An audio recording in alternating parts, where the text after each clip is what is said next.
Praise the lord. ದೇವರ ನಮ್ಮ ಸ್ತೋತ್ರವಾಗಲಿ. ಬಿಡುಗಡೆ ಸಂದೇಶ ಕಾರ್ಯಕ್ರಮಕ್ಕೆ ನಾನು ನಿಮ್ಮೆಲ್ಲರನ್ನು ಯೇಸು ಕ್ರಿಸ್ತನ ಸ್ವಾಗತಿಸ್ತೇನೆ. ಪ್ರಾರ್ಥನೆ ಮಾಡೋಣ. ಪರಲೋಕದಲ್ಲಿರೋ ತಂದೆ ದೇವರೇ, ಯೇಸು ಕ್ರಿಸ್ತನ ನಾಮದಲ್ಲಿ ನನ್ನ ಪಾದ ಸನ್ನಿಧಾನಕ್ಕೆ ನಾವು ಬರುತ್ತೇವೆ. ನಾವು ಧ್ಯಾನ ಮಾಡಿದ ಸಂದೇಶವನ್ನು ನಿನ್ನ ಪವಿತ್ರಾತ್ಮನ ಅಭಿಷೇಕಿಸು. ಪವಿತ್ರಾತ್ಮ ನಿನ್ನ ಸ್ವಾಗತಿಸ್ತೇನೆ. ನಮ್ಮ ಒಳ್ಳೆಯ ಬೋಧಕು ನೀನಾಗಿದ್ದಿ. ಈ ಸಂದೇಶದ ಮುಖಾಂತರ ನಿನ್ನ ಮಕ್ಕಳ ಸಂಗಡ, ಜನರ ಸಂಗಡ ಮಾತನಾಡು ಪವಿತ್ರಾತ್ಮನೆ. ಈ ವಾಣಿಕೆಯ ಪ್ರತಿಯೊಂದು ಆತ್ಮಗಳಿಗೆ ಜೀವವನ್ನು, ಪ್ರೋತ್ಸಾಹವನ್ನು, ಭಕ್ತಿ ಅಭಿವೃದ್ಧಿಯನ್ನು ಮತ್ತು ಬಿಡುಗಡೆಯನ್ನು ಉಂಟು ಮಾಡಿ ನಾನು ಬಿಡುಕೊಳ್ತೇನೆ ಯೇಸು ಕ್ರಿಸ್ತನ ನಾಮದಲ್ಲಿ, ಆಮೇನ್. ಇವತ್ತಿನ ಧ್ಯಾನ ಮಾಡ್ತೇವೆ ಕೀರ್ತನೆಗಳ ಪುಸ್ತಕದಲ್ಲಿ 145ನೇ ಕೀರ್ತನೆ, ಅದರಲ್ಲಿ 18 ಮತ್ತು 19ನೇ ವಾಕ್ಯ. Psalm 145 verse 18 and 19 verse. ಯೆಹೋವನಿಗೆ ಮೊರೆ ಇಡುವವರು ಯಥಾರ್ಥವಾಗಿ ಮೊರೆ ಇಡುವುದಾದರೆ ಆತನು ಹತ್ತಿರವಾಗಿಯೇ ಇದ್ದಾನೆ. ತನ್ನಲ್ಲಿ ಭಯಭಕ್ತಿಯುಳ್ಳವರ ಇಷ್ಟವನ್ನು ನೆರವೇರಿಸ್ತಾನೆ. ಅವರ ಕೂಗುಣಿಕೆಯಲ್ಲಿ ರಕ್ಷಿಸ್ತಾನೆ. ಪಿಲ್ಲ ನೋಡಿ, ಈ ಕೀರ್ತನೆಯಲ್ಲಿ ಯೆಹೋವನಿಗೆ ಮೊರೆ ಇಡುವವರು ಯಥಾರ್ಥವಾಗಿ ಮೊರೆ ಇಡುವುದಾದರೆ ಅದು ಹತ್ತಿರವಾಗಿಯೇ ಇದ್ದಾನೆ. ತನ್ನಲ್ಲಿ ಭಯಭಕ್ತಿಯುಳ್ಳವರ ಇಷ್ಟವನ್ನು ನೆರವೇರಿಸ್ತಾನೆ. ಅವರ ಕೂಗುಣಿಕೆಯಲ್ಲಿ ರಕ್ಷಿಸ್ತಾನೆ. ಈ ವಾಕ್ಯದ ಪ್ರಕಾರ ಯಾವ ರೀತಿ ದೇವರಿಗೆ ಯಥಾರ್ಥವಾಗಿ ಮೊರೆ ಇಡುವುದು, ಯಾವ ರೀತಿ ನೀವು ಪ್ರಾರ್ಥನೆ ಮಾಡುವುದಾದರೆ ದೇವರು ನಿಮ್ಮ ಪ್ರಾರ್ಥನೆ ಕೇಳಿಕೊಂಡು ಎಲ್ಲ ಕಷ್ಟಗಳು ನಿಮಗೆ ಬಿಡುಗಡೆ. ಅದು ಹೇಗೆ ಪ್ರೇಯರ್ ಮಾಡಬೇಕು ಎಂಬುದಾಗಿ 10 ಸಂಗತಿಗಳು ಈ ಪ್ರಾರ್ಥನೆ ಬಗ್ಗೆ ನೀವು ಗಮನ ಇಟ್ಟುಕೊಂಡು ಅವ್ರನ್ನು ಪ್ರಾರ್ಥಿಸಿದ್ದಾರೆ. 100% ದೇವರು ಎಲ್ಲ ಕಷ್ಟಗಳಿಂದ ನಿಮಗೆ ದೇವರು ಬಿಡುಗಡೆ ಕೊಡುತ್ತಾನೆ, ಪ್ರಾರ್ಥನೆ ಕೊಡುವವನಾಗಿದ್ದಾನೆ. ಒಂದೊಂದು ಸಂಗತಿ ಅದು ಮೊದಲು 10 ಸಂಗತಿ ರಿಪೀಟ್ ಮಾಡ್ತಾನೆ. ಮೊದಲನೇ ಸಂಗತಿ ಇದು ಪ್ರೇರೆ ಯೇಸು ಕ್ರಿಸ್ತನ ಹೆಸರಿನಲ್ಲಿ ಪ್ರಾರ್ಥಿಸುವವರಾಗಬೇಕು. 2ನೇ ಸಂಗತಿ ದೇವರ ಚಿತ್ತದ ಪ್ರಕಾರ ಪ್ರಾರ್ಥಿಸಬೇಕು. 3ನೇ ಸಂಗತಿ ದೇವರಿಗೆ ಮಹಿಮೆ ಬರುವ ರೀತಿಯಲ್ಲಿ ಪ್ರಾರ್ಥಿಸಬೇಕು. 4ನೇ ಸಂಗತಿ ನಂಬಿಕೆಯಲ್ಲಿ ಪ್ರಾರ್ಥಿಸಬೇಕು. 5ನೇ ಸಂಗತಿ ಗುಪ್ತವಾದ ಪಾಪಗಳನ್ನು ಅರಿಕೆ ಮಾಡಬೇಕು ಮತ್ತು ಬಿಟ್ಟು ಬಿಡುವವರಾಗಬೇಕು. 6ನೇ ಸಂಗತಿ ಹೃದಯದಲ್ಲಿ ದ್ವೇಷವನ್ನು ಇಟ್ಟುಕೊಳ್ಳದೆ ಪ್ರಾರ್ಥಿಸುವವರಾಗಬೇಕು. 7ನೇ ಸಂಗತಿ ದೇವರ ಪ್ರತಿಯೊಂದು ಆಜ್ಞೆಯನ್ನು ಕೈಕೊಂಡು ನಡೆಯುವವರು ಆಗಬೇಕು. 8ನೇ ಸಂಗತಿ ದಶಮೋಸಮದ ಕಾಣಿಕೆಯನ್ನು ಉದಾರವಾಗಿ ಕೊಡುವವರಾಗಬೇಕು. 9ನೇ ಸಂಗತಿ ಗಂಡ ಹೆಂಡತಿಯ ಮಧ್ಯೆ ಐಕ್ಯತೆಯನ್ನು ಕಾಪಾಡಿಕೊಳ್ಳುವವರಾಗಬೇಕು. 10ನೇ ಸಂಗತಿ ಉತ್ತರವು ಬರುವ ತನಕ ಪ್ರಾರ್ಥಿಸುವ. ಈ 10 ಸಂಗತಿಗಳು ನಿಮ್ಮ ಗಮನ ಇಟ್ಟುಕೊಂಡು ಪ್ರಾರ್ಥಿಸಿದ್ದಾರೆ. ದೇವರು ಎಲ್ಲ ಕಷ್ಟಗಳಿಂದ ನಿಮಗೆ ಬಿಡುಗಡೆ ಕೊಡುತ್ತಾನೆ. ಅದು ಮೊದಲನೇ ಸಂಗತಿ ನೋಡುವ, ಯೇಸುಗಳ ಹೆಸರಿನಲ್ಲಿ ಪ್ರಾರ್ಥಿಸಬೇಕು. ಯೋಹನ ಸುವಾರ್ತೆ 16ನೇ ಅಧ್ಯಾಯದಲ್ಲಿ 23 ಮತ್ತು 24ನೇ ವಾಕ್ಯ. ಆ ದಿನದಲ್ಲಿ ನೀವು ನನಗೆ ಯಾವ ಪ್ರಶ್ನೆಯನ್ನು ಮಾಡುವುದಿಲ್ಲ. ನಿಮಗೆ ನಿಜ ನಿಜ ಹೇಳ್ತೇನೆ, ನೀವು ತಂದೆಯನ್ನು ಏನಾದರೂ ಬೇಡಿಕೊಂಡರೆ ಅದನ್ನು ಆತನು ನನ್ನ ಹೆಸರಿನ ಮೇಲೆ ನಿಮಗೆ ಕೊಡುವನು. ನೀವು ಇದುವರೆಗೆ ನನ್ನ ಹೆಸರಿನ ಮೇಲೆ ಯಾವುದೊಂದೂ ಬೇಡಿಕೊಂಡಿಲ್ಲ. ಬೇಡಿಕೊಳ್ಳಿರಿ, ನಿಮಗೆ ಸಿಕ್ಕುವುದು, ಆಗ ನಿಮ್ಮ ಆನಂದ ಪರಿಪೂರ್ಣವಾಗುವುದು. ಯೇಸುಗಳು ಅತಿ ಸ್ಪಷ್ಟವಾಗಿ ನನ್ನ ಸೇರಿದೆ. ನೀವು ಪ್ರಾರ್ಥಿಸುವಾಗ ಯೇಸು ನಂಬಿಕೆಟ್ಟವರಿಗೆ ದೇವರ ತಂದೆಯೇ ಎಂಬುದಾಗಿ ನೀವು ಅಪ್ಪ ತಂದೆ ಅಂದರೆ ತಂದೆ ಹತ್ರ ನೀವು ಪ್ರಾರ್ಥನೆ ಮಾಡುವಾಗ ಯೇಸು ಕ್ರಿಸ್ತನ ಹೆಸರಿನಲ್ಲಿ ನೀವು ಪ್ರಾರ್ಥನೆ ಮಾಡುವುದಾದರೆ ಮಾತ್ರವೇ ನಿಮಗೆ ಉತ್ತರ ಬರ್ತದೆ. ಹಾಗಾದರೆ ಏನೂ ಪ್ರಾರ್ಥನೆ ಮಾಡಬೇಕಾದ್ರೆ ನಿಮ್ಮ ಪ್ರತಿಯೊಂದು ಪ್ರಾರ್ಥನೆಯು ಪ್ರಾರಂಭ ಮಾಡುವಾಗ, ಅಂತ್ಯ ಮಾಡುವಾಗ ಯೇಸುಗಳ ಹೆಸರಲ್ಲಿ ನೀವು ಪ್ರಾರ್ಥನೆ ಮಾಡಬೇಕು. ಆಗ ನಿಮ್ಮ ಪ್ರಾರ್ಥನೆಗೆ ದೇವರು ಕೊಡುತ್ತಾನೆ. ಪ್ರೇರೆ 2ನೇ ಸಂಗತಿ ನೋಡಿದ್ರೆ ದೇವರ ಚಿತ್ತದ ಪ್ರಕಾರ ಪ್ರಾರ್ಥಿಸಬೇಕು. 1ನೇ ಬಡ ಪತ್ರಿಕೆ 5ನೇ ಅಧ್ಯಾಯದಲ್ಲಿ 14 ಮತ್ತು 15ನೇ ವಾಕ್ಯ. ಮತ್ತು ನಾವು ದೇವರ ಚಿತ್ತಾನುಸಾರವಾಗಿ ಏನಾದರೂ ಬೇಡಿಕೊಂಡರೆ ಆತ ನಮ್ಮ ವಿಜ್ಞಾಪನೆಯನ್ನು ಕೇಳುತ್ತಾನೆಂಬ ಧೈರ್ಯವು ಆತನ ವಿಷಯವಾಗಿ ನಮಗುಂಟು. ನಾವು ಏನೂ ಬೇಡಿಕೊಂಡರೂ ಆತ ನಮ್ಮ ವಿಜ್ಞಾಪನೆ ಕೇಳುತ್ತಾನೆಂಬುದು ನಮಗೆ ಗೊತ್ತಾಗಿದ್ದರೆ ನಾವು ಬೇಡಿದವುಗಳು ಆತನಿಂದ ನಮಗೆ ದೊರೆಯುತ್ತವೆಂಬುದು ನಮಗೆ ಗೊತ್ತಾಗಿದೆ. ಇಲ್ಲಿ ಅಪೊಸ್ತಲ ಯೋಹನನೇ, ನೀವು ಪ್ರಾರ್ಥನೆ ಮಾಡುವಾಗ ಉತ್ತರ ಬರಬೇಕಾದ್ರೆ ಪ್ರತಿಯೊಂದು ಪ್ರಾರ್ಥನೆ ದೇವರ ಚಿತ್ತದ ಪ್ರಕಾರ ಪ್ರಾರ್ಥನೆ. ಅದರ ನೀವು ಪ್ರಾರ್ಥಿಸುವಾಗ ನೀವು ಪ್ರತಿಯೊಂದು ಪ್ರಾರ್ಥನೆ ಮನವಿಗಳನ್ನು ದೇವರ ವಾಕ್ಯದ ಆಧಾರದಿಂದ ಬರೀ ಅಲ್ಲೇ ಒಡಬೇಕಿಂದ ಪ್ರಕಟಣೆ ಅನೇಕ ವಾಗ್ದಾನಗಳು ಬೈಬಲ್ ಉಂಟು. ಅದಕ್ಕೆ ನೀವು ಪ್ರಾರ್ಥನೆ ಮಾಡೋ ಮುಂಚೆ ದೇವರ ವಾಕ್ಯವನ್ನು ಚೆನ್ನಾಗಿ ಓದಬೇಕು, ದೇವರ ವಾಕ್ಯದಲ್ಲಿ ಆಜ್ಞೆಗಳನ್ನು ಗಮನಿಸಬೇಕು, ವಾಗ್ದಾನಗಳನ್ನು ಸಿಗುತ್ತವೆ. ನಿಮ್ಮ ಅಗತ್ಯ ತಕ್ಕಾಗಿ ಆ ವಾಗ್ದಾನಗಳು ಉಂಟು ಪ್ರೆ. ಆ ನಿಮ್ಮ ಪ್ರಾರ್ಥನೆಗೆ ಆ ವಾಗ್ದಾನಗಳನ್ನು ತೆಗೆದುಕೊಂಡು ನೀವು ಪ್ರಾರ್ಥನೆ ಮಾಡಬೇಕು. ಅಥವಾ ಕೀರ್ತನೆ ಪುಸ್ತಕ ಓದಿ, ಕೀರ್ತನೆಗಳು ಪ್ರೆ 150 ಕೀರ್ತನೆ ಉಂಟು. ಆ 150 ಕೀರ್ತನೆಗಳಲ್ಲೂ ಪ್ರಾರ್ಥನೆ ಮಾಡೋಕೆ ಅನೇಕ ಸಂಗತಿಗಳು ಉಂಟು ಪ್ರೆ. ಆ ರೀತಿ ನೀವು ವಾಕ್ಯದಿಂದ ಅಂದರೆ ದೇವರ ವಾಕ್ಯದಿಂದ ಅಥವಾ ಕೀರ್ತನೆ ಪುಸ್ತಕದಿಂದ ವಾಕ್ಯಗಳು ತೆಗೆದುಕೊಂಡ್ರೆ ನಿಮ್ಮ ಪ್ರತಿಯೊಂದು ಪ್ರಾರ್ಥನೆ ವಾಕ್ಯದ ಆಧಾರ ಮೇರೆಗೆ ವಾಗ್ದಾನವನ್ನು ತೆಗೆದು ಪ್ರಾರ್ಥನೆ ಮಾಡಿದ್ರೆ ಅದು ದೇವರ ಚಿತ್ತ. ಈ ದೇವರ ಚಿತ್ತ ಪ್ರಕಾರ ಏನೇನು ಪ್ರಾರ್ಥನೆ ಮಾಡಿದ್ರೆ ಪ್ರತಿಯೊಂದು ಪ್ರಾರ್ಥನೆಗೆ ದೇವರು ಉತ್ತರ ಕೊಡುತ್ತಾನೆ. ದೇವರ ಚಿತ್ತವಿಲ್ಲದ ಪ್ರಾರ್ಥನೆ ಉತ್ತರ ಆಗುತ್ತೆ. ನೀವು ಪ್ರಾರ್ಥನೆ ಮಾಡುವಾಗ ದೇವರ ವಾಕ್ಯ ಹುಡುಕಿರಿ, ಅದರ ಕೀರ್ತನೆ ಪುಸ್ತಕ ಓದಿರಿ, ಅದರಲ್ಲಿ ಸಿಕ್ಕಿದ ವಾಕ್ಯ ಆ ವಾಗ್ದಾನ, ಆಗ ನಿಮ್ಮ ಪ್ರಾರ್ಥನೆ ಉತ್ತರವು ನಿಮಗೆ ಸಿಗುತ್ತದೆ ಪ್ರೇರೆ. ಮೂರನೇ ಸಂಗತಿಯಾಗಿದೆ, ದೇವರಿಗೆ ಮಹಿಮೆ ಬರುವ ರೀತಿಯಲ್ಲಿ ಪ್ರಾರ್ಥಿಸಬೇಕು. 1 ಕೊರಿಂಥದವರ ಪತ್ರಿಕೆ 10ನೇ ಅಧ್ಯಾಯದಲ್ಲಿ 31ನೇ ವಾಕ್ಯ. ಈಗಿರಲಾಗಿ ನೀವು ಉಂಡರು ಕುಡಿದರು ಇನ್ನೇನು ಮಾಡಿದರು ಎಲ್ಲವನ್ನು ದೇವರ ಘನತೆಗಾಗಿ ಮಾಡಿರಿ. ವಾಪಸ್ ಹೇಳ್ತೇನೆ, ನಿಮ್ಮ ಪ್ರಾರ್ಥನೆ ನೀವು ಮಾಡುವಾಗ ಪ್ರತಿಯೊಂದು ಪ್ರಾರ್ಥನೆಯಲ್ಲಿ ಉತ್ತರ ಬರುವುದು ದೇವರಿಗೆ ಮಹಿಮೆ ಬರ್ತದೋ, ದೇವರಿಗೆ ಘನತೆ ಬರ್ತದೆ. ದೇವರಿಗೆ ನಿಮ್ಮ ಪ್ರಾರ್ಥನೆ ಉತ್ತರ ಹೊಂದುವ ಮುಖಾಂತರ ಘನತೆ ಬರ್ತದೋ, ದೇವರಿಗೆ ಮಹಿಮೆ ಅಂಥ ಪ್ರಾರ್ಥನೆ ಉತ್ತರ ಕೊಡುತ್ತಾನೆ. ಅದು ಯಾವ ಪ್ರಾರ್ಥನೆಗೆ ದೇವರಿಗೆ ಮಹಿಮೆ ಬರುವುದಿಲ್ಲ ಆದರೆ ಆ ಪ್ರಾರ್ಥನೆ ನೀವು ಮಾಡಬೇಡಿ, ಅದಕ್ಕೆ ಉತ್ತರ ಬರುವುದಿಲ್ಲ. ಯಾಕಂದರೆ ನಿಮ್ಮ ಪ್ರತಿಯೊಂದು ಪ್ರಾರ್ಥನೆ ಮಾಡುವಾಗ ಆ ಪ್ರಾರ್ಥನೆ ಉತ್ತರವು ನೀವು ಆಲೋಚನೆ ಆ ಉತ್ತರ ಮುಖಾಂತರ ದೇವರಿಗೆ ಮಹಿಮೆ ಬರ್ತದೋ, ದೇವರಿಗೆ ಘನತೆ ಬರ್ತದೆ. ಹಾಗಾದರೆ 100% ನಿಮ್ಮ ಪ್ರಾರ್ಥನೆಗೆ ದೇವರು ಉತ್ತರ ಕೊಡುವನು ಆಗಿದ್ದಾನೆ ಪ್ರೇರೆ. 4ನೇ ಸಂಗತಿ ಆಗಿದೆ, ನಂಬಿಕೆಯಲ್ಲಿ ಪ್ರಾರ್ಥಿಸಬೇಕು. ಇಬ್ರಿಯವರಿಗೆ ಬರೆದ ಪತ್ರಿಕೆ 11ನೇ ಅಧ್ಯಾಯದಲ್ಲಿ 6ನೇ ವಾಕ್ಯ. ಆದರೆ ನಂಬಿಕೆಯಿಲ್ಲದೆ ದೇವರನ್ನು ಮೆಚ್ಚಿಸುವುದು ಅಸಾಧ್ಯ. ದೇವರ ಬಳಿಗೆ ಬರುವವನು ದೇವರಿದ್ದಾನೆ ಮತ್ತು ತನ್ನ ಹುಡುಕುವವನಿಗೆ ಪ್ರತಿಫಲವನ್ನು ಕೊಡುತ್ತಾನೆ ನಂಬುವುದು ಅವಶ್ಯ. ಪ್ರಾರ್ಥನೆ ಮಾಡುವಾಗ ನೀವು ನಂಬಬೇಕು. ಯೇಸು ಕ್ರಿಸ್ತನ ಹೆಸರಿನ ತಂದೆ ಪ್ರಾರ್ಥನೆ ಮಾಡಿ ಡೆಫಿನಿಟ್ ತಂದೆ ಪರಲೋಕದಲ್ಲಿ ಶಿವವಾಸದಲ್ಲಿ ಕೂತ್ಕೊಂಡಿದ್ದಾನೆ, ನಂಬಬೇಕು. ಆತನ ಬಲಗಡೆ ಯೇಸು ಕ್ರಿಸ್ತ ಇದ್ದಾನೆ. ನಿಮಗೋಸ್ಕರ ಪ್ರಾರ್ಥನೆ ನಂಬಿಕೊಂಡು ಪ್ರಾರ್ಥಿಸಿದರೆ 100% ನೀವು ನಂಬಿದಂತೆ ನಿಮ್ಮ ಪ್ರಾರ್ಥನೆ ಉತ್ತರ ಸಿಗ್ತದೆ. ಅದು ನಂಬಿಕೆ ಇಲ್ಲದಿದ್ದರೆ ಉತ್ತರ ಬರುತ್ತಾರೆ. ನಂಬಿಕೆ ಅತಿ ಇಂಪಾರ್ಟೆಂಟ್. ಅದಕ್ಕೆ ಇನ್ನೊಂದು ಎಕ್ಸಾಂಪಲ್ ನೋಡೋಪ್ರೆ, ಯಾಕೋಬನ ಪತ್ರಿಕೆ 1ನೇ ಅಧ್ಯಾಯದಲ್ಲಿ 6 ಮತ್ತು 7ನೇ ವಾಕ್ಯ. ಸ್ವಲ್ಪವೂ ಸಂದೇಹ ಪಡದೆ ನಂಬಿಕೆಯಿಟ್ಟು ಕೇಳಿಕೊಳ್ಳಬೇಕು. ಸಂದೇಹ ಪಡುವವನು ಗಾಳಿಯಿಂದ ಬಡಿಯಲ್ಪಟ್ಟ ಸಮುದ್ರ ತೆರೆದಂತೆ ಅಳೆಯುತ್ತಿರುವನು.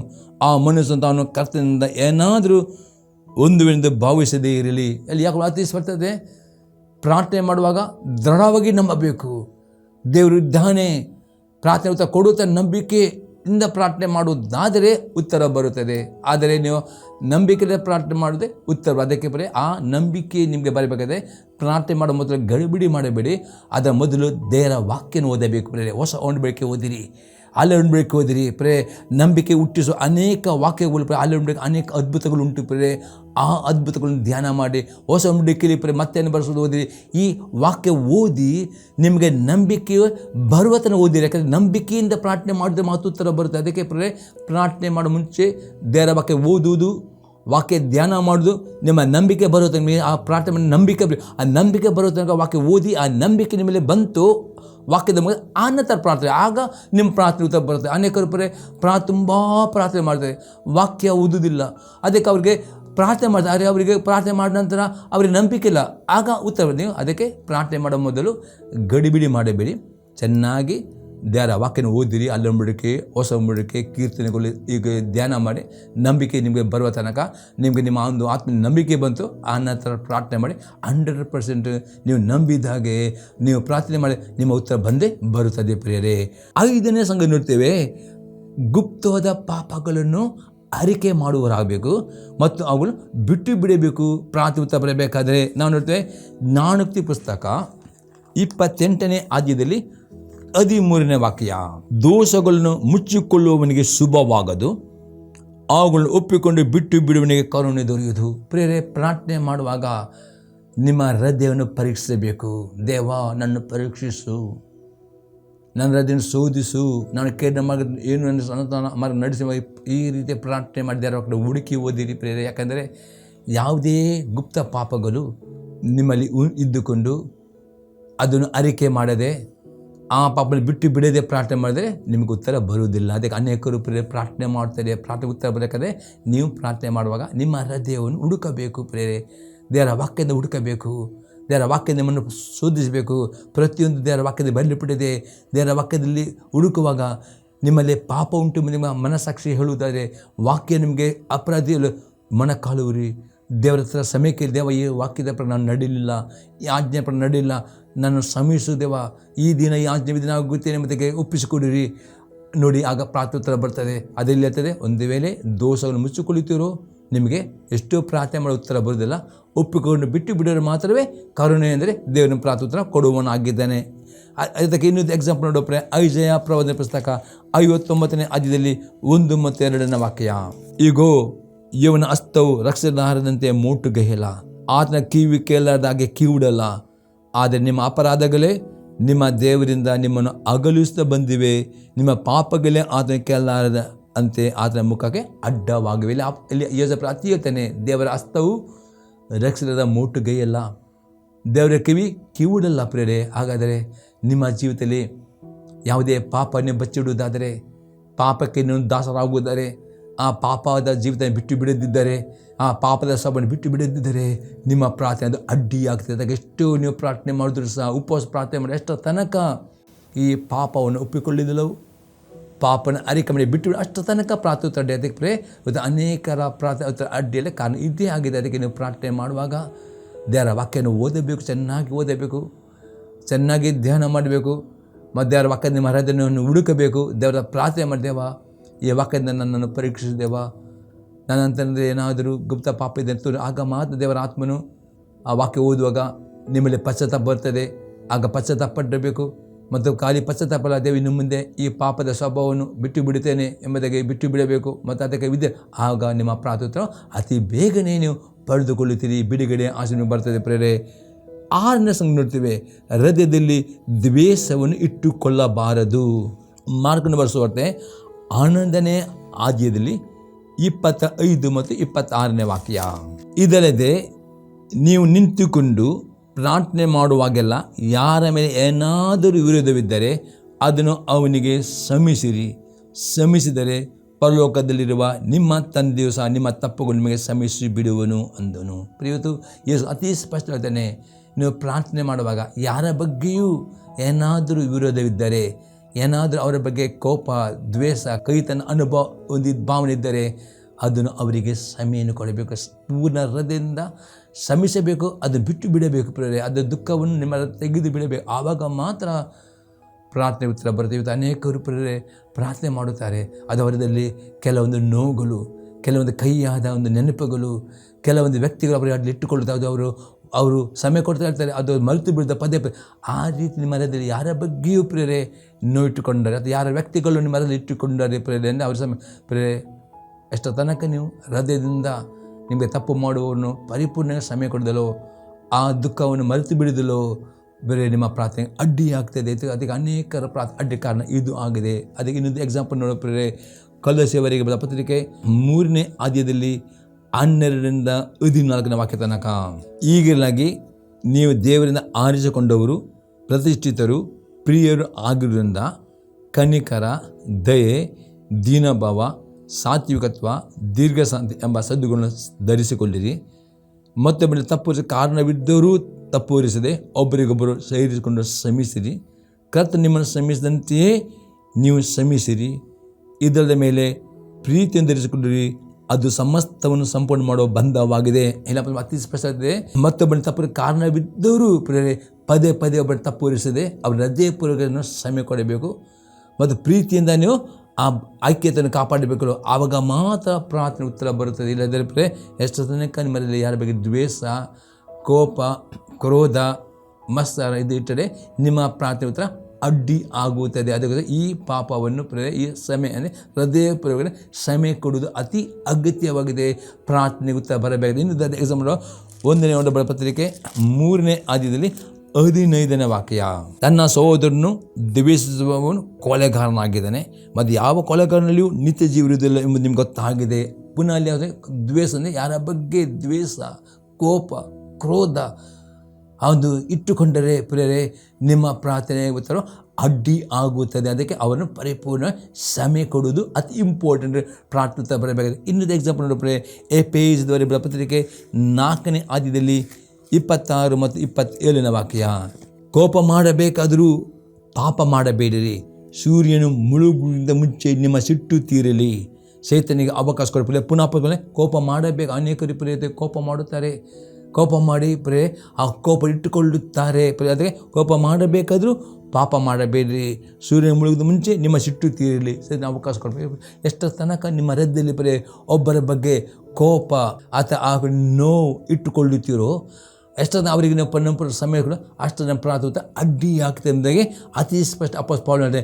ಇನ್ನೂ ಎಕ್ಸಾಂಪಲ್ ನೋಡಿದ್ರೆ ಮತ್ತೆ 5ನೇ ಅಧ್ಯಾಯದಲ್ಲಿ 21ರಿಂದ 24ನೇ ವಾಕ್ಯ ತನಕ, ನರಹತ್ಯೆ ಮಾಡಬಾರದು, ನರಹತ್ಯೆ ಮಾಡುವ ನ್ಯಾಯವಿಚಾರಣೆ ಗುರಿಯಾಗುವ ಹಿರಿಯರಿಗೆ ಹೇಳಿದೆ ಎಂದು ಕೇಳಿದರಷ್ಟೇ. ಆದರೆ ನಾನು ನಿಮಗೆ ಹೇಳುವುದೆಂದರೆ, ತನ್ನ ಸಹೋದರನ ಮೇಲೆ ಸಿಟ್ಟುಗಳ ಪ್ರತಿ ಮನುಷ್ಯನು ನ್ಯಾಯವಿಚಾರಣೆ ಗುರಿಯಾಗುವನು. ತನ್ನ ಸಹೋದರನ ನೋಡಿ ನೀಚ ಅನ್ನುವನು ನ್ಯಾಯ ಸಭೆ ವಿಚಾರಣೆ ಒಳಗಾಗುವನು. ಮುರುಕ ಅನ್ನುವನು ಅಗ್ನಿನರಕ್ಕೆ ಗುರಿಯಾಗುವನು. ಆದ ಕಾರಣ ನಿನ್ನ ಕಾಣಿಕೆಯನ್ನು ಯಜ್ಞವೇದಿಯ ಹತ್ತಿರ ತಂದಾಗ ನಿನ್ನ ಸಹೋದರ ಮನಸ್ಸಿನಲ್ಲಿ ನಿನ್ನ ಮೇಲೆ ಏನೋ ವಿರೋಧವಿದೆ ಎಂದು ನಿನ್ನ ನೆನಪಿಗೆ ಬಂದರೆ, ನಿನ್ನ ಕಾಣಿಕೆಯನ್ನು ಆ ಯಜ್ಞವೇದಿಯ ಮುಂದೆ ಬಿಟ್ಟು ಹೋಗಿ ಮೊದಲು ನಿನ್ನ ಸಹೋದರ ಸಂಗಡ ಒಂದಾಗು, ಆಮೇಲೆ ಬಂದ ಕಾಣಿಕೆಯನ್ನು ಕೊಡು. ಅತಿ ನೀವು ಪ್ರಾರ್ಥನೆ ಮಾಡುವಾಗ ಪ್ರಾರ್ಥನೆ ಎಂಬ ಕಾಣಿಕೆ, ಸ್ತುತಿ ಆದ್ಮ ಕಾಣಿಕೆ, ದಶಮ ಕಾಣಿಕೆ ಕೊಡುವಾಗ ಯಾರ ಮೇಲೆಯೂ ನಿಮಗೆ ವಿರೋಧ ಉಂಟು, ಯಾರ ಬಗ್ಗಿನ ಸಮಯ ನೆನಪು ಬರುವಾಗ ಇಲ್ಲಿ ಅಂತಂದರೆ ಯೇಸು ಕ್ರಿಸ್ತನೇ ಆ ನಿಮ್ಮ ಕಾಣಿಕೆ ಬಿಟ್ಟುಕೊಂಡು ಅವರೊಟ್ಟಿಗೆ ಸಮಾಧಾನವಾಗಬೇಕು ಅಥವಾ ಅವರನ್ನು ಹೃದಯಪೂರ್ವಕ ಸಮಯ ಕೊಡಬೇಕು. ಅಂದರೆ ಹೃದಯದಿಂದ ಯಾರ ಬಗ್ಗೆಯೂ ನೀವು ನೋವನ್ನು, ಕೋಪವನ್ನು, ದ್ವೇಷವನ್ನು, ಕೈಯಾದ ಆ ನೆನಪಿಟ್ಟುಕೊಂಡರೆ ನಿಮ್ಮ ಪ್ರಾರ್ಥನೆಗೆ ಅಡ್ಡಿ ಆಗುತ್ತೆ. ಅದಕ್ಕೆ ಅನೇಕರು ಪ್ರಾರ್ಥನೆ ಮಾಡುತ್ತೀರಿ, ಎಷ್ಟು ಉಪವಾಸ ಮಾಡ್ತೀರಿ, ಎಷ್ಟು ತನಕ ನೀವು ಮತ್ತೊಬ್ಬರಿಗೆ ಸಮಯವನ್ನು ಕೊಡೋದಿಲ್ಲವೋ ಅಷ್ಟು ತನಕ ನಿಮ್ಮ ಪ್ರಾರ್ಥನೆಗೆ ಅಡ್ಡಿ ಆಗುತ್ತದೆ ಎಂಬುದಾಗಿ ಯೇಸು ಕ್ರಿಸ್ತನು ಸ್ಪಷ್ಟ ಹೇಳ್ತಾರೆ. ಅದೇ ರೀತಿ ಯೇಸು ಕ್ರಿಸ್ತನು ಮತ್ತೆ ಬರೆಸುತ್ತೆ 6ನೇ ಅಧ್ಯಾಯದಲ್ಲಿ 14 ಮತ್ತು 15 ವಾಕ್ಯದಲ್ಲಿ ಪುನಃ ಹೇಳ್ತಾರೆ ನೋಡಿ, ನೀವು ಜನರ ತಪ್ಪುಗಳನ್ನು ಕ್ಷಮಿಸಿದರೆ ಪರಲೋಕದಲ್ಲಿ ನಿಮ್ಮ ತಂದೆಯು ನಿಮ್ಮ ತಪ್ಪುಗಳನ್ನು ಕ್ಷಮಿಸುವನು. ಅದು ನೀವು ಜನರ ತಪ್ಪುಗಳನ್ನು ಕ್ಷಮಿಸದೆ ಹೋದರೆ ನಿಮ್ಮ ತಂದೆ ಸಹ ನಿಮ್ಮ ತಪ್ಪನ್ನು ಕ್ಷಮಿಸ್ತಿಲ್ಲ. ಪುನಃ ಯೇಸು ಕ್ರಿಸ್ತನೇ ನೀವು ಪ್ರಾರ್ಥನೆ ಮಾಡುವಾಗ ಜನರು ನಿಮಗೆ ವಿರುದ್ಧಕ್ಕೆ ತಪ್ಪು ಮಾಡುವಾಗ ಅವರ ತಪ್ಪನ್ನು ಸಹ ನೀವು ಸಮಯವನ್ನು ಕೊಡಬೇಕು. ಆ ತಪ್ಪುಗಳನ್ನು ಸಮಯ ಕೊಡಲೇ ದೇವರು ನಿಮ್ಮನ್ನು ಕ್ಷಮಿಸಲಾಗದೆ. ಈ ರೀತಿ ನೀವು ಯಾರ ಬಗ್ಗೆ ಆಗಲಿ ನೋವನ್ನು, ಕೈ ನೆನಪನ್ನು ಇಟ್ಟುಕೊಳ್ಳಬೇಡಿರಿ. ಪ್ರತಿಯೊಬ್ಬರನ್ನು ಹೃದಯಪೂರ್ವಕ ಶ್ರಮಿಸಬೇಕು, ಅದನ್ನು ಮರೆತು ಬಿಡಬೇಕು. ಆವಾಗ ಮಾತ್ರ ನಿಮ್ಮ ಜೀವಿತದಲ್ಲಿ ಪ್ರಾರ್ಥನೆ ಉತ್ತರ, ಕಷ್ಟದ ಬಿಡುಗಡೆ, ಸಾಲದ ಬಿಡುಗಡೆ, ರೋಗದ ಬಿಡುಗಡೆ, ಶಾಪದ ಬಿಡುಗಡೆ ಬರ್ತಾ ಇಲ್ಲದೆ ಇದು ಅಡ್ಡಿ ಮಾಡ್ತದೆ. ಏಳನೇ ಸಂಗತಿ ನೋಡ್ತೇವೆ, ದೇವರ ಪ್ರತಿಯೊಂದು ಆಜ್ಞೆ ಕೈಕೊಂಡು ನಡೆಯಬೇಕು. ಪ್ರಾರ್ಥನೆ ಉತ್ತರ ಬರಬೇಕಾದ್ರೆ 1ನೇ ಬರೆದ ಪತ್ರಿಕೆ 3ನೇ ಅಧ್ಯಾಯದಲ್ಲಿ 22ನೇ ವಾಕ್ಯ, ಮತ್ತು ನಾವು ಆತನ ಆಜ್ಞೆಗಳನ್ನು ಕೈಕೊಂಡು ಆತ ಎಣಿಕೆಯಲ್ಲಿ ಮೆಚ್ಚಿದ ಕಾರ್ಯಗಳನ್ನು ಮಾಡುವಂತೆ ಏನು ಬೇಡಿಕೊಂಡು ಆತ ಹೊಂದುವೆವು. ನಿಮ್ಮ ಪ್ರಾರ್ಥನೆ ಉತ್ತರ ಬರಬೇಕಾದ್ರೆ ನೀವು ಪ್ರಾರ್ಥನೆ ಮಾಡಿದ ಹಾಗೆ, ಉಪವಾಸ ಪ್ರಾರ್ಥನೆ ಮಾಡಿದ ಹಾಗೆ, ಅದು ಅನ್ಯ ಭಾಷೆ ಪ್ರಾರ್ಥನೆ ಮಾಡಿದ ಹಾಗೆ ದೇವರ ವಾಕ್ಯವನ್ನು ಹುಡುಕಿಕೊಂಡು ಓದಬೇಕು. ದೇವರ ಹತ್ರ ಬೇಡಬೇಕು. ಪ್ರಾರ್ಥನೆ ಮಾಡಿದಾಗ ದೇವ ಇನ್ನು ಯಾವ ಆಜ್ಞೆ ದೇವ ನನ್ನ ಕೈಕೊಂಡು ನಡಲಿಕ್ಕೆ ಉಂಟು ದೇವರ ಹತ್ರ ಕೇಳಬೇಕು ಮತ್ತು ದೇವರ ಹುಡುಕಿ ಹಾಗೆ ಪ್ರತಿಯೊಂದು ಆಜ್ಞೆಯನ್ನು ಕೈಕೊಂಡು ನಡೆಯಬೇಕು. ನಿಮ್ಮ ಕೆಲಸ, ನಿಮ್ಮ ಬಿಸ್ನೆಸ್, ನಿಮ್ಮ ಕುಟುಂಬ ಜೀವಿತ ಆತ ಮೆಚ್ಚಿ ಹೋದೆ ನೀವು ಏನು ಬೇಡಿಕೊಂಡು ಹೊಂದುತ್ತೀರಿ. ಅದೆಷ್ಟು ತನಕ ಅನೇಕರು ತುಂಬ ಪ್ರಾರ್ಥನೆ ಮಾಡ್ತಾರೆ, ತುಂಬ ಅನ್ಯ ಭಾಷೆ ಪ್ರಾರ್ಥನೆ ಮಾಡ್ತಾರೆ, ತುಂಬ ಅದು ದೇವರ ಆಜ್ಞೆಗೆ ಕೈಕೊಂಡು ನಡೆಯದೇ ಇರುವುದರೆ ಎಲ್ಲ ಪ್ರಾರ್ಥನೆ ಉತ್ತರ ಅಡ್ಡಿ ಆಗ್ತದೆ. ಅದಕ್ಕೆ ನಿಮ್ಮ ಪ್ರಾರ್ಥನೆ ಉತ್ತರವಾಗದೆ ಇವತ್ತು ನಿಮ್ಮ ಪ್ರಾರ್ಥನೆ ಬರಬೇಕಾ, ಪ್ರಾರ್ಥನೆ ಜಾಸ್ತಿ ಮಾಡಬೇಕು, ಉಪವಾಸ ಎಲ್ಲ ಅದೇ ಅದ್ರ ಜೊತೆಯಲ್ಲಿ ದೇವರ ಆಜ್ಞೆ ಕೈಕೊಂಡು ನಡಬೇಕು. ಮತ್ತು ದೇವರ ಪ್ರಾರ್ಥನೆ ದೇವ ಇನ್ನು ಯಾವ ಆಜ್ಞೆ ಕೈ ಆ ರೀತಿ ಕೇಳಿ ಓದಿ ಕೈಗೊಂಡು ನಡೆದರೆ 100% ಪ್ರಾರ್ಥನೆ ಬರ್ತದೆ ಎಂಬುದೇ ಯೋನಲ್ಲಿ ಹೇಳುತ್ತಾನೆ.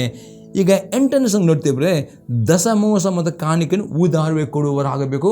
ಆರ್ಥಿಕ ಸಮೃದ್ಧ ಪ್ರಾರ್ಥನೆ ಬರಬೇಕಾದ್ರೆ ಮಲಕಿ ಪುಸ್ತಕ 3ನೇ ಅಧ್ಯಾಯದಲ್ಲಿ 8ರಿಂದ 12ನೇ ವಾಕ್ಯ ತನಕ, ನರ ಮನುಷ್ಯನು ದೇವರಿಂದ ಕದ್ದುಕೊಳ್ಳಬಹುದೇ?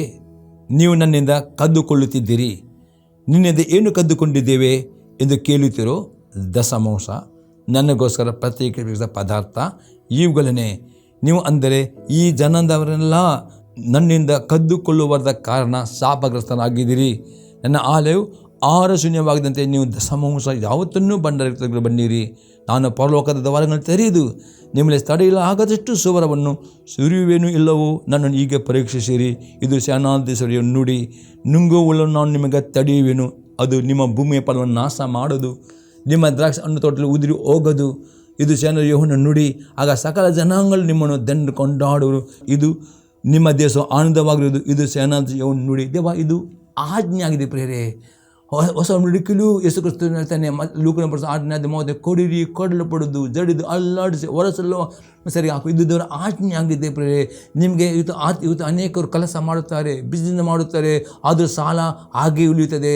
ಎಷ್ಟು ದುಡಿದರೂ ಅವರಿಗೆ ಹಣ ಉಳಿಯುವುದಿಲ್ಲ, ನಷ್ಟ ಆಗ್ತದೆ. ಕಾರಣ ಇಷ್ಟೇ ಪ್ರಿಯರೇ, ಎಷ್ಟರ ತನಕ ಪ್ರಿಯರೇ ದೇವರಿಗೆ ಕೊಡುವ ದಶಮಾಂಶವನ್ನು ಕಾಣಿಕೆಯನ್ನು ಕದ್ದಿಟ್ಟುಕೊಳ್ಳುತ್ತೀರೋ, ಅದು ಮನಪೂರ್ವಕವಾಗಿ ಕೊಡುವುದಿಲ್ಲೋ, ಪ್ರಿಯರೇ ನಿಮಗೆ ಆರ್ಥಿಕ ಸಮೃದ್ಧಿ ಬರುವುದಿಲ್ಲ. ಇವತ್ತು ಆರ್ಥಿಕ ಸಮೃದ್ಧಿ ನಿಮಗೆ ಬೇಕಾ?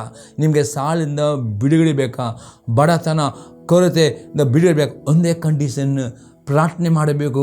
ಅದರ ಜೊತೆಯಲ್ಲಿ ಏನು ನಿಮಗೆ ಸಂಪಾದನೆ ಮಾಡುತ್ತೀರೋ, ಏನು ನಿಮಗೆ ಇನ್ಕಮ್ ಬರ್ತದೋ, ಅಥವಾ ಯಾವ ರೀತಿ ನಿಮಗೆ ಹಣ ಗಿಫ್ಟಾಗಿ ಬರ್ತದೋ, ಪ್ರತಿಯೊಂದರಲ್ಲಿ ದೇವರುಗಳ ದಶಮಾಂಶ ಒಂದು 10 ಭಾಗ ಕಾಣಿಕೆ ಮುಂದೆ ಸ್ಯಾಕ್ರಿಫೈಸ್ ಎಲ್ಲ ಕೊಡುವುದು. ಈಗ ದಶಮಾಂಶ ಕಾಣಿ ಉದಾರವಾಗಿ ಪ್ರೇರೆ ನಿಮ್ಮ ಸಭೆ ಎಂಬ ಭಂಡಾರಕ್ಕೆ ಕೊಡುತ್ತೀರೋ, ನಿಮ್ಮ ಸೇವಕರಿಗೆ ಸೇವೆಗೆ ಕೊಡುತ್ತೀರೋ, ಪ್ರೀತಿ ದೇವರಿಗೆ ಕೊಡು ದಶಮಾಂಶ ಉದಾರವಾಗಿ ಸಂತೋಷವಾಗಿ ಕೊಡುತ್ತೀರೋ, ಅದನ್ನು ನಂಬಿಕೆಸಲಾಗದು. 100% ದೇವರು ನಿಮ್ಮ ಕೈ ಕೆಲಸಗಳನ್ನು ಬಿಸ್ನೆಸ್ ಆಶೀರ್ವಾದ ಮಾಡ್ತಾನೆ. ನಿಮ್ಮ ಸಂಬಳವು ದ್ವಿಗುಣ ಮಾಡ್ತಾನೆ.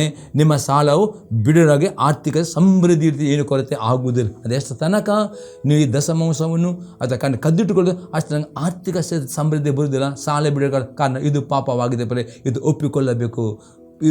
ಈ ಸಂಗತಿಗಳನ್ನು ಕೈಕೊಂಡು ನಡೆಯಿದರೆ ನಿಮ್ಮ ಕಷ್ಟದಲ್ಲಿ ಬಿಡುಗಡೆ ಕೊಡುವವನಾಗಿದ್ದಾನೆ.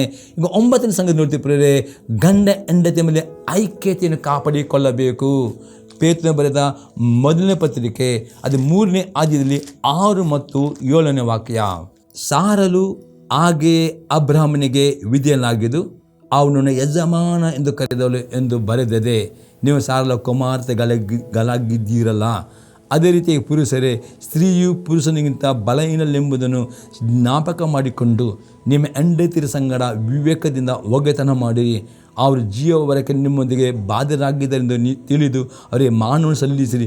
ಈಗ ನಡೆದರೆ ನಿಮ್ಮ ಪ್ರಾರ್ಥನೆ ಅಡ್ಡಿ ಇರುವುದಿಲ್ಲ. ಅಪ್ಪ ಅತಿ ಸ್ಪಷ್ಟ ಪ್ರಿಯ, ಇವತ್ತು ನಿಮ್ಮ ಕುಟುಂಬ ಜೀವಿತದಲ್ಲಿ ಹೆಂಡತಿ ಆದವಳು ಗಂಡನಿಗೆ ಪರಿಪೂರ್ಣ ಭಯಭಕ್ತಿಯಿಂದ ನಡೆಯಬೇಕು. ತನ್ನ ಗಂಡನನ್ನು ಯಜಮಾನದ ಹೇಗೆ ಸಾರಲು ತನ್ನ ಗಂಡ ಅಬ್ರಹಾಮನಿಗೆ ಪರಿಪೂರ್ಣ ಭಯಭಕ್ತಿಯಿಂದ ನಡೆದಳು.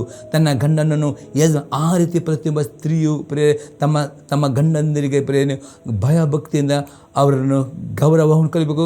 ಅವರಿಗೆ ಯಜಮಾನರು ಅವರಿಗೆ ಅಧೀನರಾಗಬೇಕು. ಮತ್ತು ಅದೇ ರೀತಿ ಪ್ರತಿಯೊಬ್ಬ ಪುರುಷನು ತಮ್ಮ ಕುಟುಂಬ ಜೀವಿತದಲ್ಲಿ ದೇವರ ಆಶೀರ್ವಾದ ಕೊಂಡು ಕಲಿಬೇಕಾ?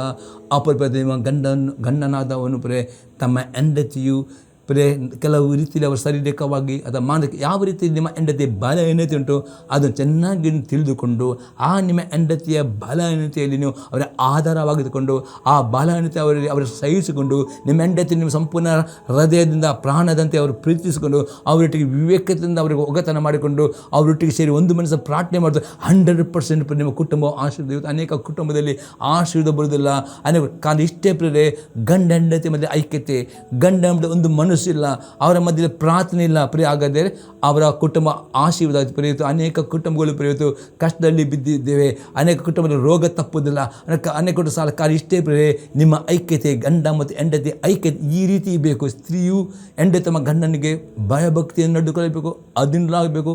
ಯಜಮಾನ ಗೌರವ ಮತ್ತು ಗಂಡನು ತನ್ನ ಹೆಂಡತಿಯ ಬಲಹೀನತೆಯಲ್ಲಿ ಸುಧಾರಿಸಿಕೊಂಡು ಅವರನ್ನು ಗೌರವಿಸಿಕೊಂಡು ಅವರೊಟ್ಟಿಗೆ ಒಂದು ಮನಸ್ಸಾಗಿ ಅವರೊಟ್ಟಿಗೆ ಕುಟುಂಬ ಪ್ರಾರ್ಥನೆ ಆ ಎಲ್ಲ ರೀತಿಯಲ್ಲಿ ಅವರ ಐಕ್ಯತೆಯನ್ನು ಕಾಪಾಡಿಕೊಂಡ್ರೆ ಡೆಫಿನೆಟ್ ಪೇತನೆ ನಿಮ್ಮ ಪ್ರಾರ್ಥನೆ ಅಡ್ಡಿ ಆಗುವುದಿಲ್ಲ. 10ನೇ ಸಂಗತಿ ನೋಡ್ತೀವಿ ಪ್ರಿಯರೇ, ಪ್ರಾರ್ಥನೆ ಉತ್ತರ ಬರೋ ತನಕ ಎಡೆಬಿಡದೆ ತಾಳ್ಮೆಯಿಂದ ಪ್ರಾರ್ಥನೆ ಮಾಡಬೇಕು, ಬೇಸರಗೊಳ್ಳದೆ ಪ್ರಾರ್ಥನೆ ಮಾಡಬೇಕು. ಲೂಕನ ಬರೆಸುವಂತೆ 18ನೇ ಅಧ್ಯಾಯದಲ್ಲಿ 1ರಿಂದ 8ನೇ ವಾಕ್ಯ ತನಕ ಬೇಸರಗೊಳ್ಳದೆ ಯಾವಾಗಲೂ ಪ್ರಾರ್ಥನೆ ಮಾಡುತ್ತಿರಬೇಕೆಂಬುದಾಗಿ ಆತನು ಅವರಿಗೆ ಒಂದು ಸಾಮ್ಯವನ್ನು ಹೇಳಿದನು. ಅದೇನೆಂದರೆ, ಒಂದೊಂದು ಊರಿನಲ್ಲಿ ಒಬ್ಬ ನ್ಯಾಯಾಧಿಪತಿ ಇದ್ದನು. ಅವನು ದೇವರಿಗೆ ಎದರದೆ ಮನುಷ್ಯ ಲಕ್ಷ್ಯ ಮಾಡದಿದ್ದವನು. ಅದೇ ಊರಿನಲ್ಲಿ ಒಬ್ಬ ವಿಧವೆ ಇದ್ದಳು. ಆಕೆಯು ಅವನ ಬಳಿಗೆ ಬಂದು ನ್ಯಾಯ ವಿಚಾರಣೆ ಮಾಡಿ ನನ್ನ ವಿರುದ್ಧ ನನ್ನನ್ನು ಬಿಡಿಸು ಎಂದು ಹೇಳಿಕೊಳ್ಳುತ್ತಿದ್ದಳು. ಅವನು ಸ್ವಲ್ಪ ಕಾಲ ಮನಸ್ಸು ಕೊಡಲಿಲ್ಲ. ಆಮೇಲೆ ನಾನು ದೇವರಿಗೆ ಎದುರುವನಲ್ಲ, ಮನಸ್ಸು ಲಕ್ಷ್ಯ ಮಾಡುವನಲ್ಲ, ಆದರೆ ಈ ವಿಧವೆ ನನ್ನನ್ನು ಕಾಡುತ್ತಾ ಬರುವುದರಿಂದ ಈಕೆ ನ್ಯಾಯವನ್ನು ತೀರ್ಪು ಮಾಡುವೆನು, ಇಲ್ಲವಾದರೆ ಈಕೆ ಬಂದು ಕಡೆಗೆ ನಾನು ದನಿಸಲು ಎಂದು ತನ್ನಲ್ಲಿ ಅಂದುಕೊಂಡವನು. ಇಲ್ಲಿ ನೋಡಿದೆ ಹೇಗೆ ಇಲ್ಲಿ ಯೇಸು ಕ್ರಿಸ್ತನು ಹೇಳ್ತಾನೆ, ಆ ಒಂದು ವಿಧೆಯು ಪ್ರೇರೆ ಆ ದೇವರ ಹತ್ತಿರ ಪ್ರೇರೆ ಎಡೆ ಬಿಡದೆ ಉತ್ತರ ಬರೋ ತನಕ ಪ್ರೇರೆ ಆ ಒಂದು ಸಾಮ್ಯ ನೋಡ್ತೇವೆ. ಆ ರೀತಿಯಲ್ಲಿ ಎಸ್ಕೊಳ್ತಾನೆ. ದೇವರಾದುಕೊಂಡವರು ಹಗಲು ರಾತ್ರಿ ಬೇಸರಗೊಳ್ಳದೆ ಎಡೆ ಬಿಡದೆ ಈ 9 ಸಂಗತಿಗಳನ್ನು ಮಾಡಿಕೊಂಡು ಈ 10ನೇ ಸಂಗತಿ ಉತ್ತರ ಬರುವ ತನಕ ಬೇಸರಗೊಳ್ಳಬೇಡ್ರಿ.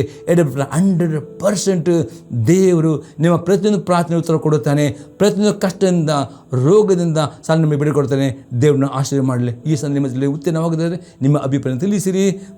ಈಗ ನಾನು ಪ್ರಾರ್ಥನೆ ಮಾಡುವ ಯಾರಾದರೂ ರೋಗಿಗಳಿದ್ದಾರೆ ನಿಮ್ಮ ಕೈಯಲ್ಲಿ ಮೇಲೆ ಕಿತ್ತಿರಿ, ನಿಮಗೋಸ್ಕರ ಪ್ರಾರ್ಥನೆ ಮಾಡ್ತಾನೆ.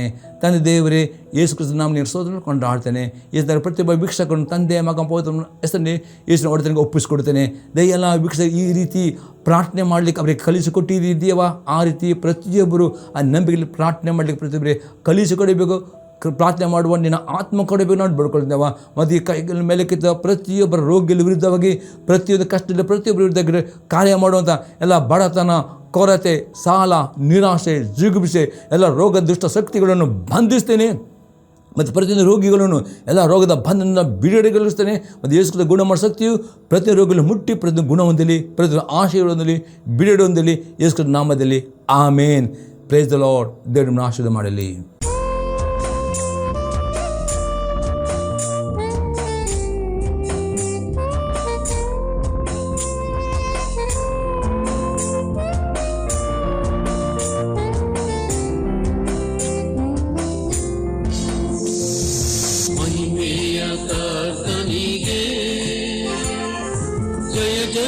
ಜಯವೆನ್ನಿರಿ, ಜಯ ವೀರ ದೇವನಿಗೆ ನಿತ್ಯ ಸ್ತುತಿ ತನ್ನಿ.